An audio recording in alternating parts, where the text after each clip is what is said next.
Apa yang kita takutkan di dunia ini? Apakah kematian yang kita takutkan? Sesungguhnya kematian, seseorang itu takut atau tidak? Qul innal mauta allati tafirruna minhu fa innahu mulaqikum. Bahwasanya kematian yang kita berlari darinya, maka dia akan menjumpai kita. Apa yang kita takutkan di dunia ini? Apakah harta yang dimana kita takut kehilangannya? Harta dan semua apa yang ada di dunia ini akan kita tinggalkan. Apa yang kita takutkan di dunia ini? Apakah keturunan yang kita harapkan masa depannya? Ataukah pasangan hidup? Semuanya itu adalah ujian bagi kita. Innama amwalukum wa auladukum fitnah. Bahasanya harta dan keturunan adalah ujian, adalah cobaan bagi kita. Apa yang kita takutkan di dunia ini? Apakah sakit yang kita takutkan? Padahal sakit ini adalah menggugurkan dosa. La ba'sa tahurun insyaallah.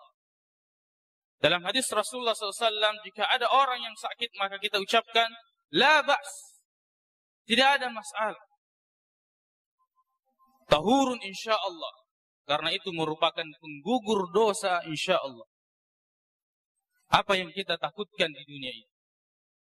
Apakah jabatan yang kita takutkan yang akan kita tinggalkan?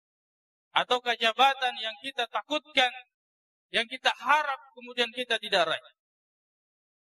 Allah Subhanahu wa taala dalam Al-Qur'an mengatakan, tu'til mulka man tasha wa tanzi'ul mulka mimman tasha.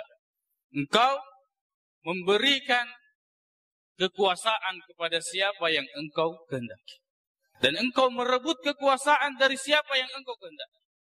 Wa tu'izzu man tasha. Engkau membuat mulia siapa yang engkau kehendaki. Wa tudhillu man tasha. Dan engkau membuat hina atau menghinakan siapa yang kau kehendaki. Tidak ada yang perlu kita takutkan ini. Karena segala sesuatu berjalan sesuai dengan kehendak Allah Subhanahu wa taala. Wa khalaqa kulla syai'in faqaddarahu taqdira. Allah yang menciptakan segala sesuatu, kemudian dialah yang telah memberikan, dialah yang telah menentukan segala sesuatu. Sembah kalian hanya kepada Allah Subhanahu wa taala, dan jangan kalian melakukan kesyirikan.